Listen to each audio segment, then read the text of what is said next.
Looking ahead to the midterm elections in 2014, new polling shows Republicans are now ahead of Democrats. Good afternoon. I'm Harris Faulkner, in for Jenna Lee. And I'm Leland Vittert, in for John Scott today. The CNN ORC International poll asked voters whether they would choose a Democrat or a Republican in the midterm elections without actually identifying any kind of specific candidates. Here is the result.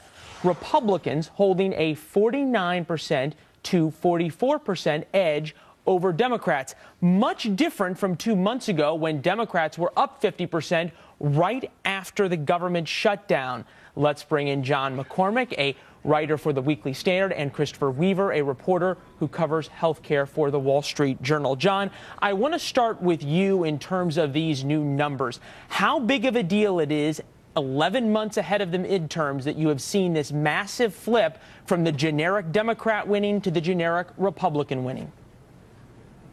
Well, it's a really striking change from just 2 months ago when the Republicans were losing terribly and people were talking about maybe Republicans would actually lose the House of Representatives. The question now is completely different. The question is whether or not Republicans will take over the Senate.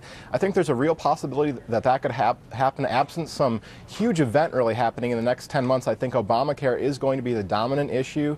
You're going to have more stories of people losing their health insurance. A lot of people were actually able to renew their health insurance plans through December of 2014. They're going to get their health care cancellation notices right before the midterm elections. We're going to have another round of people learning that their prices are going up for their health care premiums. They might not be able to keep their doctor. This is a bad issue. So again, some big event could happen, change things back. I don't see what that event will be right now, but it's definitely possible. Well, things change awfully quickly in politics. Another question going forward is whether the Republicans are going to be able to capitalize on these new polling because there's so much infighting within the Republican Party. A quote from House Speaker John Boehner: "They are not fighting for conservative principles." He is talking about some of the very conservative groups, the Tea Party groups within the Republican Party. They are fighting to expand their lists, raise more money, and grow their organizations, and they are using you to do it. It's ridiculous. Frankly, the speaker goes on, I just think they have lost all credibility. Christopher Weaver, to you of the Wall Street Journal, big article, very interesting article in the Wall Street Journal. Headline: Republican leaders, allies aim to diminish clout of most conservative activists. Is this infighting that's going on within the Republican Party going to make it a House divided when they try to take on the Democrats in 2014? Well, they've been winning over the last few months because the Obamacare rollout's been such a disaster. I think the stakes over the next few days are huge because if this thing turns around when coverage actually starts beginning next week for many people, we'll see whether the cloud lingers into the midterms.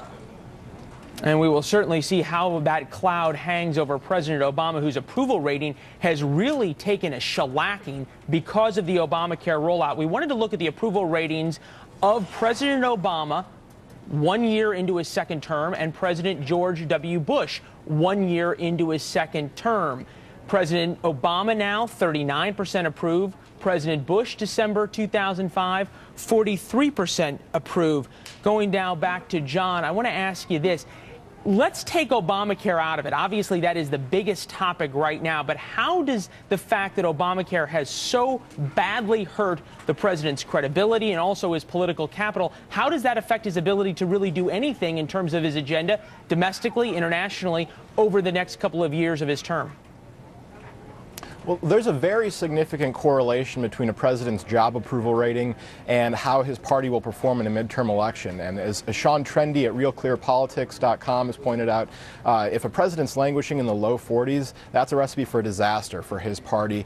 You can expect to see serious losses if he's stuck down there. And I just don't see what's going to turn it back around. He needs young people to turn out. That's what saved him in 2012, that the young voters turned out again, gave him a big margin. And if they're the ones who are paying disproportionately for Obamacare, I'm not sure that he's going to get his base out in 2014. All right, Christopher, speaking of Obamacare, I am going to give you the last word on this. Is there any reason to believe from your reporting that you've looked at over the past couple of months and now going forward that the minefield that Obamacare has been over the past 2 months is going to suddenly open up and things are going to be sunshine and roses going forward January 1st when people start actually allegedly getting the health care they were promised? Yeah, I mean, for the last couple of months, the headlines have been glitches, canceled health plans, fewer choices of doctors. I think, the potential bright side for the administration is that people might realize, folks who have coverage through an employer say, that a lot of this doesn't materialize for them, right? I mean, the law's had its lowest ratings really ever at about 35% in recent weeks approval.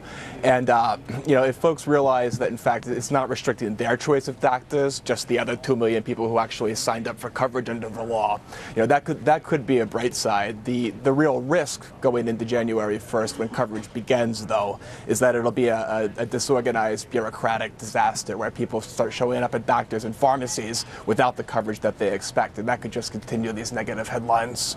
Christopher Weaver, we know that your byline will be under a number of those headlines. Excellent reporting in the Wall Street Journal. Thanks for joining us. Also, our thanks to John McCormick from the Weekly Standard. Harris?